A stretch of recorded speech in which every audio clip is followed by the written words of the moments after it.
there are very low carbon solutions out there that I'm concerned are not being given the attention they deserve because of this fascination and fixation on EVs are the solution. And biofuels are currently the best option for reducing the carbon intensity of our transportation fuel, and we got to pay attention to it.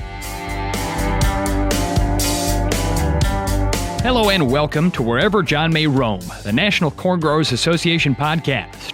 This is where leaders, growers, and stakeholders in the corn industry can turn for big picture conversations about the state of the industry and its future.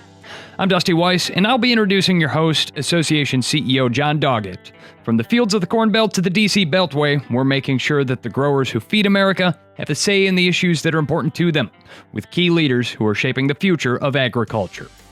Between a couple of recent high-profile court cases and all the hype surrounding electric vehicles, stakeholders in the corn and ethanol industry are looking for a little reassurance right now. But the reality of the transportation energy puzzle is a little more complex than you've heard on the news.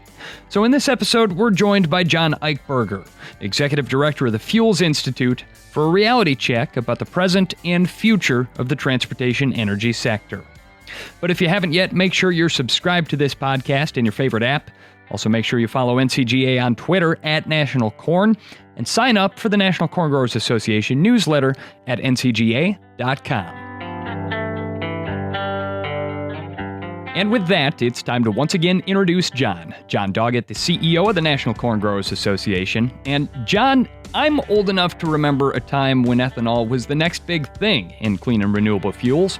20 years ago, it was being celebrated as a homegrown solution to America's energy independence and an environmentally sound way to power our cars and trucks. You know, Dusty, I remember back in about 2007, 2008, I was walking down the hall in a House office building on Capitol Hill, and I had a member of Congress who I had never spoken to before approached me and said, "You're the corn guy, aren't you?" And I said, "Yes, sir, I'm the corn guy." He said, "Well, I want to do an ethanol bill." He was from the East Coast. He was not from Middle America. I said, "Well, what kind of ethanol bill do you want to do?" He said, "I don't care. I really think it's cool. It's cool stuff. You know, it's renewable. This is great. I want to do something." And, you know, I've been around Washington for a very long time, and there's an ebb and flow. You know, we've seen ethanol go up, and we've seen ethanol come down. We've seen ethanol go up. You know, we've got some issues right now. If you looked at the headlines in the court cases that seem to always come out on a Friday afternoon, you'd come away thinking, boy, we got some huge, huge problems with ethanol. But Dusty, what we wanted to do today was take this opportunity for a quick reality check on what's really going on with the corn ethanol industry. And to do that, we're bringing in one of the world's foremost authorities, representing one of the broadest coalitions of industry stakeholders that's out there. I've known John Eichberger for a long, long time, and he is now the executive director of the Fuels Institute, a research organization that studies transportation energy solutions. So, John, thank you so much for joining this podcast. Thanks, John. It's great to be with you guys and great to see you. It has been a long time. We got to know each other back when we both had hair a long time ago. Yeah, I almost remember those days. So John, give us a self-introduction. Where are you from? How did you end up in Washington? I always think that's such an interesting question to ask people who live and work in Washington, D.C. How did you get here, and then what happened? I was born a slow-witted Californian, graduated from Santa Barbara and moved to D.C., started working for a trade association representing meat packers and slaughterhouses. Then I moved to Capitol Hill, where you and I met. I was working for Congressman Greg Gansky out of the great state of Iowa. And I remember I was his agriculture, energy, environment guy. And my first week or two on the job, got this letter from a constituent asking about his position on ethanol. So I turned to my legislative director and go, "Hey, how does a congressman feel about ethanol?" He said, "We're from Iowa." I said, "That doesn't help me. What's ethanol?" I realized how much I had to learn. So I did about 2 years up on Capitol Hill because that's really all I could stand of that jungle. And I went to the convenience store industry where I represented fuel retailers before Congress, the administration, the media. I'm still part of that team since 2000. And then we founded the Fuels Institute back in 2013 to start providing some objective analysis of what's going on in the transportation space. So it's been a great ride, and it's one of those. It's an industry that has so many moving parts, and it's been an absolute pleasure to be part of it. John Eichberger, as I've learned more about you and your organization, one thing that I keep hearing is what a broad and interesting coalition of stakeholders you represent. Who are your stakeholders at the Fuels Institute? What's your mission and whom do you represent? So the reason we can have a broad, diverse group is we don't have any positions. We don't advocate for anything. We really don't care what happens. We just want people to use real information to make decisions. So we've started the Fuels Institute with two primary objectives. One, we wanted to get the different components of the transportation energy space talking to one another more often. And when we launched it, you had a situation where everything was siloed. You had the auto industry on one side, refiners on one side, the biofuel guys on the other side, and the convenience retailers and the customers are kind of caught in the middle. And so the impetus for the Fuels Institute was, can we get these groups to start working together to have more sustainable, in terms of long-lived, policies that make sense? And then the other thing was, when you try to find out what the future is going to be, most research starts with a conclusion and reverse engineers it. We want to start with the questions and provide objective data and analysis to help business leaders and policymakers make better informed decisions. So our organization includes refiners, biofuel producers, retailers, automakers, equipment providers, technical experts from the national labs, other industry experts, big engine manufacturers, truck manufacturers, fleet operators, a whole swath of stakeholders who understand the market, at least from their perspective, and can come together and paint a really big, broad picture of what is feasible, what's practical, and what we should be looking at. It's always good to have somebody come and take an objective look at what you're doing and what you're positioning. And, we tend not only to get into silos, but we tend to lose a little perspective. And that's why I think having you present to our ethanol committee and other opportunities, we all need that. We need to have this perspective that, like you say, we've arrived at the conclusion that ethanol is great, and then we back engineer it. I still think ethanol is great, but, it's nice to have that other perspective coming from a broad spectrum of the industry. That's helpful to the discussion. I've been in the policy arena long enough to know that when you bring all the perspectives to the table in an unbiased fashion, you sometimes can even come out of the other end of that with some pretty good solutions. John, the thing is we get trapped in our own echo chambers. We talk to people who think like us, who want the same things as we do, and you can get blindsided that way. Quick anecdote. One of my former directors at the Fuels Institute, before he agreed to serve on the board, came to one of our conferences, and I heard him tell this story to his executive team afterwards. So, the first couple hours, man, I was angry. Here's these people in this room talking about my business. They're not in my business. They don't understand my business. What are they talking about? And then I mellowed out and started paying attention and realized we're all serving the same customer at the end of the day. We're all facing similar challenges. We're all trying to do pretty much the same thing, and we can learn from one another. And when you start breaking down those barriers and those deep-seated instinctive animosities, you're right, John. You can come out with some great solutions. And then you got to sell it to Capitol Hill, which is a whole different animal that I don't have to worry about anymore because I'm out of lobbying gig. I call myself a recovering lobbyist because it's a poison you can never actually get out of your system, but I'm much happier on this side of the equation. So, all right, John Eichberger, you guys sit there from 30,000 feet, you look down at the transportation energy sector. What are you seeing right now? What are the major trends that we're seeing play out? So clearly the global momentum is on carbon reduction. That's captured the mindset of most of the politically elected leaders in the world. It is the dominant conversation regarding transportation. And what has happened, unfortunately, I think, is policymakers like to have a simple message to communicate. And they have bought into the fact that zero-emission vehicles are the future, and that anything we can do to accelerate the marketability of electric vehicles or fuel cell electric vehicles, we have to do. And there is a huge role for electrified vehicles. Absolutely, without a doubt, they play a significant role in decarbonizing transportation. But the challenge has become this. We have, the collective we, become so focused on reducing carbon. And so many leaders have adopted a solution, one solution, at all costs, electrify, that we're missing the boat. It is going to take decades to transition the fleet to a new technology. In the interim, what are we doing to decarbonize our existing fleet of 260, 270 million light-duty vehicles? How are we going to reduce the carbon intensity of our liquid transportation fuel, improve the efficiency of our combustion engines? We have to do both, because even if electric vehicles gain 40, 50% of the market, we're still going to have combustion vehicles on the road for decades, probably to the end of the century, if not longer.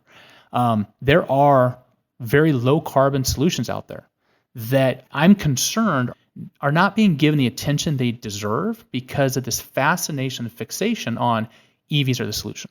We have got to open up the dialogue to address the other opportunities. And quite frankly, like I said, Fuels Industry doesn't advocate for any solution. We advocate for the right solutions. And biofuels are currently the best option for reducing the carbon intensity of our transportation fuel, and we got to pay attention to it. John Eichberger, you talk about everybody's all about electric vehicles. And I have to imagine right now that there's probably an electric vehicle manufacturer lobbyist walking down a hallway in a house office building on Capitol Hill, and somebody saying, "You're the electric car guy, right? I want to do an electric car bill. I don't know anything about it, but I want to do one. It's fad." Definitely, there will be a lot of electric cars on the road, but policymakers want simple solutions. This is so complex and so difficult to work through, and it takes people who come to the right tables and figure out how to get through all of that. I'm a historian, and I believe you have to look at history for lessons about the future. We've seen this movie play out multiple times. You guys up front and personal. At one time, biofuels, renewable fuels were the solution. The environmental community was 100% behind it. Then it started getting momentum, and the environmental community started poking holes at it. The environmental community is 100% behind electric vehicles. At some point, they're going to turn their attention to some of the not as environmentally friendly components of the electric vehicle market. We saw the automakers in 2008 commit to produce half of their vehicles to be flex fuel vehicles. That didn't happen. Now the commitments on investments in electric vehicles, there's a lot of reasons for that.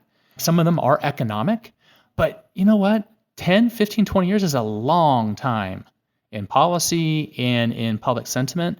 And I don't believe electric vehicles are a fad. I believe they're going to be here for a very long time. I think they're fantastic vehicles. They're wonderful technology. They don't fit every use case. They don't fit every consumer's needs. They don't fit everything they're being tried to be forced into. And so what we've been talking about is let's be strategic about our deployment of solutions to maximize their effectiveness and minimize the cost of the end user. That's what we need to be focused on. Let's reduce emissions and let's benefit the consumer. If we do that, sustainable policies that are environmentally sustainable but are not economically sustainable, they'll fail. If we focus on emissions reductions and consumer protection, we're going to come up with a successful plan that will stand the test of time. And that's the only way we can be successful at this. But unfortunately, in order to get to that point, as we've seen over the decades that we've been watching this market, you have to have policies that fail, market strategies that fail, and then people come back to the table and go, okay, why did it fail? And what can we do differently? And that's painful, unfortunately. Well, John Eichberger, let's drill down on this a little bit then. Who is buying electric vehicles right now, and why are they choosing to drive one? So right now we're still in the early mover stage of adoption. We've just now recently eclipsed 2% of sales in the first quarter of this year were electric. That's not a revolution, despite what the headlines tell you. It's an evolution, but it's accelerating. We're getting more and more buying. Most of the people buying them, according to a report we just published through the Fuels Institute, are going to be your college-educated, $150,000 a year income. They have a home with a garage. They're tech savvy. They like the technology. They have an environmental perspective that they want to be good for the environment. They have a societal status perspective. They want to demonstrate and communicate their commitment to technology and the environment through their car. But that's a very small component, and they're very segmented geographically. It's not geographically dispersed evenly. As we progress and as more vehicles come on the market, as more utility vehicles in electric powertrains become available, as costs come down, you're going to see the demographic profile of the EV driver normalize. And you're going to have younger people buying vehicles that can pay $25,000 for a vehicle. You're going to have people living in apartment complexes that aren't going to have access at home charging, so they're going to need publicly available charging infrastructure. It's going to normalize. But I think the problem we get into is I am convinced that within the next 5-6 years, you'll be able to buy an electric vehicle for about the same price as a combustion engine without a tax credit. That vehicle is going to have 300-mile range per charge. You're going to be able to recharge it in 15, 20 minutes. And it's going to have amenities. It's going to be the body style you want. That does not mean the consumer is going to buy it. And that's the key. And that's what I think is motivating some of these advocates say we need to ban combustion sales to force consumers to buy these vehicles. Consumer choice is being thrown out the window because I don't think consumers are automatically going to switch. Some of them will, but we have a long way to go. When you think about the smartphone, people use the smartphone analogy for uptake as a scenario that can be mimicked by EVs. The smartphone delivered an immediate convenience improvement to your way of life. An EV may offer an economic improvement, but it introduces a level of inconvenience with regard to energy acquisition that doesn't exist with an ICE. And it is now a compromise. It is a choice. It's not a brand new thing. You're substituting one thing for another, and you're making trade-offs. And not all customers are going to make those trade-offs. It's interesting. I had a conversation the other night with a gentleman who talks about, his dad buys a new pickup every 3 years. He trades the pickup off for the down payment, and he takes out a 3-year loan. Does it over and over and over again. That used pickup sits on the lot. Somebody else buys it, and they're trading in an even older pickup to go ahead and spread the payment over 3, 4, 5, 6 years. You have people in other economic categories who are dependent on that progression of where these vehicles go. But if you have to replace a battery in an electric vehicle after 6, 7, 8 years, what's that do to the ultimate end user, that person who not only doesn't own a home, but is, maybe a backyard mechanic who can work on a combustion engine, but is not going to have the ability to go ahead and switch out that battery. And that's expensive. So, we talk about the first purchaser of the electric vehicle. Are we thinking about the third purchaser of that vehicle? Because that has been the way that much of our society has got their first car and been able to drive to their first job. We've got to think about the societal side on that as well. You raise a great point because we sell 16, 17 million new vehicles a year. We sell 42 million used vehicles a year in the United States. And if you're paying attention to what the dialogue is in public policy forums, the issue of environmental and energy equity is a huge issue. How do we make sure disadvantaged communities, or quite frankly, rural communities, have access to affordable, reliable transportation? Because affordable, reliable transportation is an absolute essential need for economic prosperity and growth. And if we're going to be driving the market, no pun intended, to a vehicle technology that the new vehicles might be out of the reach of the lower income consumer, and then when they hit the used car market, John, to your point, maybe their actual extended useful life is shorter than the ICE engine they replaced, that lower income consumer is going to buy a vehicle that has a shorter life expectancy.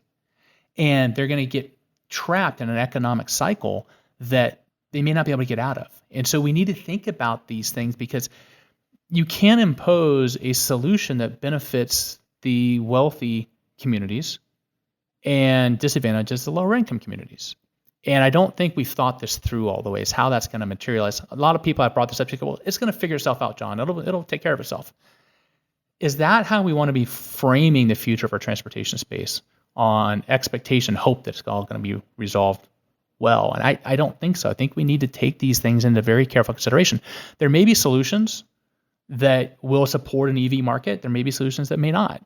But we need to really think these things through so that we don't come around a corner and go, holy cow, we didn't even think about that. Because that's disastrous. You're right. We haven't thought about this stuff. We got to start thinking about all of this stuff, and there's so much to think about. But I think we're going to have plenty of time to work through it because these problems are going to start cropping up. And years ago, a good friend of ours in the ethanol industry looked at me one time and said, John, with you, it's always the negatives and the problems. And my response is, no, it's the recognition there's hurdles. And to be successful, you have to know where those hurdles are so you can get over them. And when I raise questions like this about the electric vehicle market and the future of transportation, a lot of people go, John, all you're doing is you're just blasting. It's like, no, if we don't think about these things and contemplate and consider them and incorporate them in our plans, everything's going to fall apart. And it's not being negative. It's not being disingenuous. It's being, let's not be stupid. Let's actually be smart about this. We've been in the Washington area for a long time. That isn't always the popular statement. So, John Eichberger, Executive Director of the Fuels Institute, what about the internal combustion engine then? What is in the future for traditional fuel-burning transportation? Are we waving the white flag and throwing in the towel on it? I think that'd be foolish. I get into debates with some of the OEMs about this quite a bit because several of them are all in on electric. And the internal combustion engine is on its last legs. John, why are you still talking about it? I put a lot more faith in EV than I do ICE as the future. I'm not in that camp. I think the combustion engine is going to be here for a very, very long time. Take this in consideration. Let's assume Bloomberg New Energy Finance forecast, when they said 60% of new cars sold in 2040 would be electric. Let's say that comes true. And quite frankly, I don't think it can without government heavy intervention. I don't think the consumers are going to do that. But let's say it happens. At that rate, that's only 27% fleet conversion in 20 years, which means 73% of vehicles on the road and 40% of new vehicles will still be combustion engine. And those vehicles have by then, probably a 30-year life expectancy. So you're looking at combustion engines in the market in that aggressive PEV, battery electric vehicle scenario into 2070, 2080. And I believe that, quite frankly, that we have the ability to bring combustion engines with a low carbon fuel option and be zero carbon. It can be done. But we cannot ignore the R&D that's being done currently to achieve that, because we have a shiny new solution floating out there. We do need to perfect the electric vehicle market and develop that market because it has so many positives to it. But at the same time, we have to make sure we're doing everything we can to improve the efficiency of the combustion engine. And there are things we can still do and improve the carbon intensity of the liquid fuel market. Then we can have solutions that fit the needs of society. And they're all zero carbon. It can be done. We just have to be committed to multiple solutions and not be wed to one and only one. Well, and the other thing is, on our way to zero emissions, how about we can reduce emissions today using existing technology, using existing vehicles, and using existing infrastructure? I talked to a guy a couple of months ago, and he was talking about buying an electric vehicle. I said, all right, but where's your electricity come from? And he said, well, I'm going to put solar collectors up on my roof. I said, oh, okay, that's great. I said, so you want your car to be powered by solar energy then, right? Yeah. I said, what's ethanol? Nothing but sunlight that made a 94 million mile journey from the center of our solar system and crash landed in a field in Iowa, I'll tell you. There you go. I mean, when I was down in Florida a couple of weeks ago, I was going by all of these large fields with all of these the solar panels, and then at one point there was a cornfield on the other side of the highway, and I thought, hey, this is wonderful. We're generating solar energy here on both sides of the road. So what role then, Jon Doggett, CEO of the National Corn Growers Association, what role does ethanol play in all of this? How does ethanol come in today and reduce those carbon emissions? Well, first of all, we need to increase the amount of ethanol in the fuel tank. And we have been fighting against this false construct of a blend wall. But if we could go from E10 to E15, which it could do because we have the existing vehicles and the existing infrastructure and the existing production right now today to do that, that's going to be a massive reduction in greenhouse gas emissions. And that's the role. The role is to do it now with what we have. The perfect cannot stand in the way of the good. And I think right now we have something that's really, really good. And the thing that people are talking about being perfect is a long ways away from being here.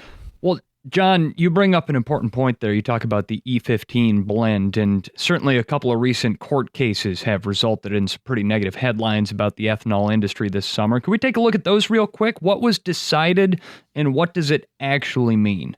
Well, I think there's two things. It epitomizes one of the forces that we're working against. The first case was about small refinery exemptions, and the oil industry came in and said, we need to be able to have small refinery exemptions and don't put any impediments in there. And a part of that is these RIN prices are too high. A week later, on a Friday afternoon, we have another court case comes out and decides that the Trump administration didn't get it right with E15 summer driving deal.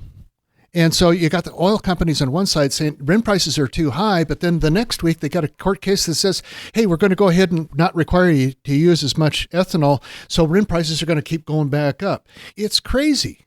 And this is the problem with the petroleum industry is they are complaining about moving to a new technology. They're complaining about moving to a new way of doing business. They need to be energy companies rather than oil companies. And I think that's really important. And we see some companies in that space starting to do that. They're starting to talk about we're an energy company, not an oil company. And I think once we start making that pivot and quit worrying about where everybody's feedstock comes from, I think we've got some really fascinating things to move forward on. John Eichberger, from your perspective as Executive Director of the Fuels Institute, are these just temporary speed bumps for the corn ethanol industry, or are these long-term setbacks? And what's going to be done about it? So in the small refinery exemptions, I don't know. I can envision a scenario where they continue to be played out because we're still struggling with cellulosic ethanol and finding the other buckets within the RINs categories. On the E15 issue, I want to correct something that John said. There's no requirement to use E15. There is an opportunity to use E15 that has been taken away by the court ruling. I never actually believed that the administration had the authority to provide the summer drive opportunity. Trump administration did it, no problem. I think it's the right thing. E15 has a lower vapor pressure than E10. I don't understand why it doesn't get the 1 pound waiver, except for the fact that when the Clean Air Act Amendment 1 pound waiver was drafted in 1990, E15 didn't exist. That's really the only reason it's not in the Clean Air Act. So I think there's definitely scientific evidence that we should have it available year-round because it is better for the environment. It is a quality fuel. Will EPA find a way to make that available without having to go to Congress? The ethanol industry better hope so, because I don't see this Congress and the makeup and their preoccupation with the electrification doing anything to perpetuate the internal combustion engine and liquid fuels market. Maybe I'm wrong. I've been out of the lobbying game for a long time. I don't even know who's in Congress anymore. I don't want to know. I forgot how to count to 218. So I don't know what the makeup is, but my gut is that supporting liquid fuels and combustion engines is not on their agenda of the leadership in the House and Senate right now. That being said, E15, to John's point, has great opportunities to reduce the carbon intensity of our transportation fuel. I have been talking to the biofuels industry and the oil industry for years about, look, work together. Because if you can lower the carbon intensity of the liquid fuels market and lower the carbon profile of the transportation space, the perceived need to push electrification will be less. And you can slow down the replacement of your product in the market by being collaborative and doing everything you can to reduce the carbon intensity of the products you guys are selling. You can't sell ethanol without oil. You got to have them working together. And quite frankly, if I'm in the oil industry, I'm thinking electric vehicles are going to take all my demand, or I'm going to team up with the biofuels industry to do something to mitigate that. I'm making a couple calls right now. I don't know if that's been happening. I hope it has. I have to hope it has. But there are opportunities here. And, we're talking about corn and ethanol, but there's the biodiesel side too. There's renewable diesel. There's renewable gasoline being tested over in Europe. There are a lot of opportunities in liquid fuel space. And the biofuel component has great value. We need to figure out, and we have an opportunity policy-wise coming up with the RFS statutory and volumetric provisions expiring and being kicked over to EPA. We have an opportunity to evaluate our federal fuels policy. How can we best leverage the carbon profile of the biofuel sector in a way that matches infrastructure compatibility, vehicle compatibility, and benefits consumers while reducing the carbon intensity? We have an opportunity here that should not be missed. And I'm hopeful that those involved in the legislative process do everything they can to figure out that right-size solution that gives us the opportunity to capitalize on that.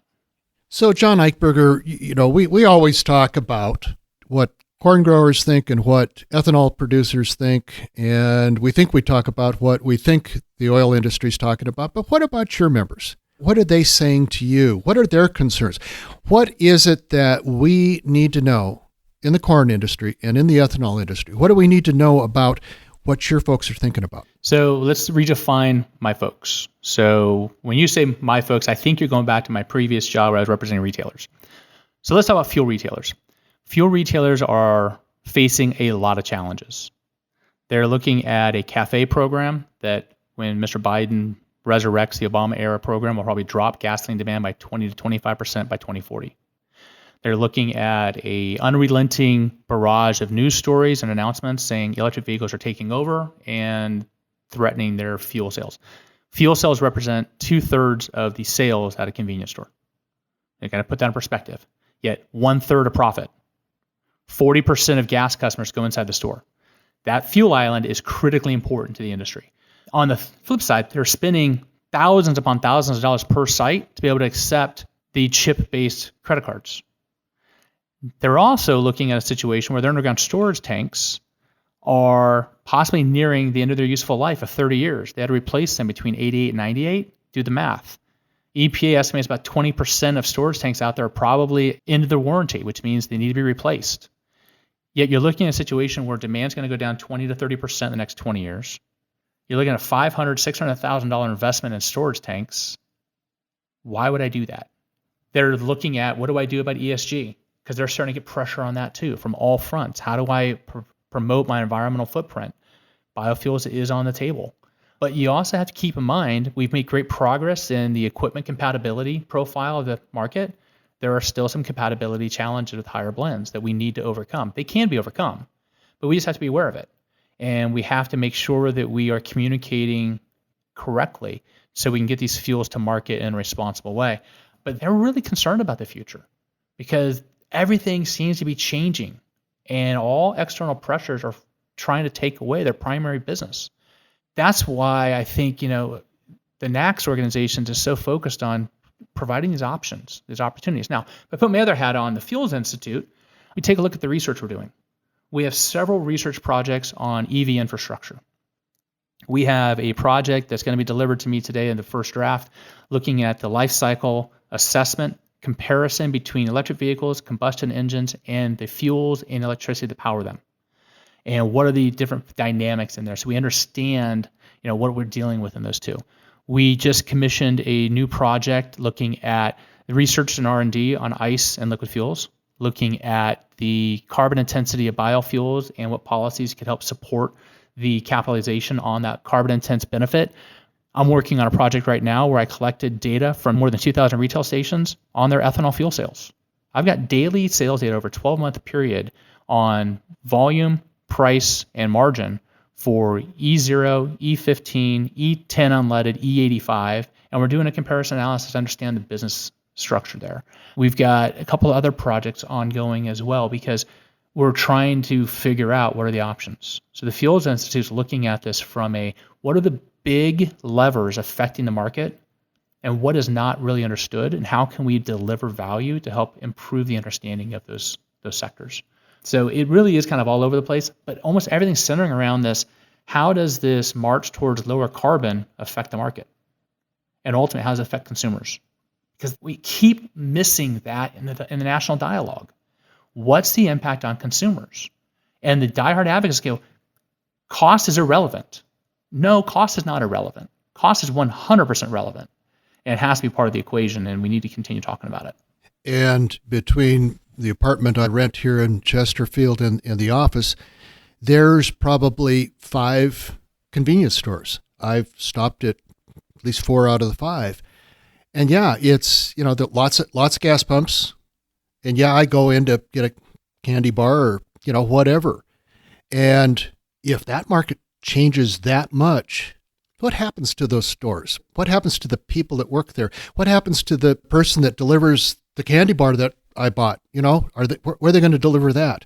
We're talking about some really major shifts, and just there is a huge dislocation coming if we don't do this right. From the ivory tower in capital cities, it's very easy to say the number one issue we have is to mitigate climate change.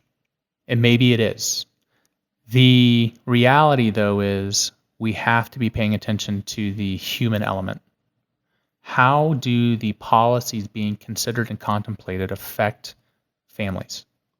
And I'm not talking about families along shorelines. I'm talking about rank and file families in all markets, in all geographic areas, who will likely be affected by a dramatic shift in the market, whether it be more difficult for them to get to and fro because transportation is not as reliable and as affordable, whether it be loss of jobs because the businesses that have been built to support the current infrastructure disappear, and maybe they can't transition to the new green economy the way it's being expected.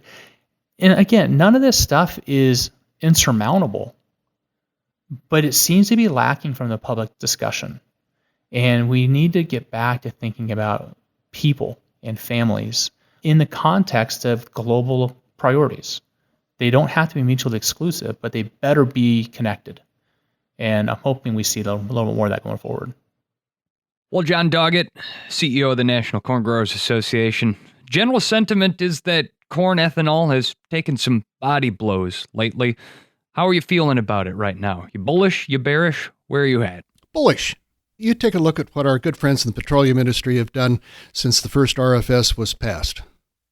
They've spent hundreds of millions of dollars in Washington, D.C., and with PR firms and radio ads and television ads and you name it, and still have the RFS and a little old corn outfit called the NCGA and a couple of ethanol groups and a whole lot of folks who picked up the phone and called their members of Congress from the Midwest. We've kept that going. We have taken body blows before. We will take body blows again. The thing that often happens is that there are a lot of people on both coasts that fail to understand the importance of this to middle America. It took the plywood off of storefronts in small rural communities when they built the ethanol plant on the edge of town. It built the basis for more corn production and more corn price in a whole lot of communities around the middle part of this country. And I think policymakers, they look at ethanol as, it's something for those silly farmers. This thing is an existential issue for a lot of our folks. If the ethanol industry goes away, we are going to lose a generation of farmers. That's not going to happen, and we're not going to let it happen. We have to continue to work on this. But we have to work with all sorts of people. And we have to work with the John Eichbergers of the world because they're bringing truth and objectivity and a different perspective to this discussion. And we absolutely have to have that. If we don't have that, if we don't embrace that, we are not going to be successful. But I am very encouraged. So I hope that this conversation has eased some of the many, many worries that our stakeholders in the corn industry have about this. This business is always growing, always evolving. New players come and players go. But the fact remains, corn ethanol is a tool that's available today. It's ready to benefit the environment right now, and that's not going to change anytime soon. So John Eichberger, Executive Director of the Fuels Institute, thanks so much for joining us today for this discussion. I'm Jon Doggett. I'm the CEO of the National Corn Growers Association, and we hope you will join us again soon for the next episode of Wherever John May Roam, the National Corn Growers Association podcast.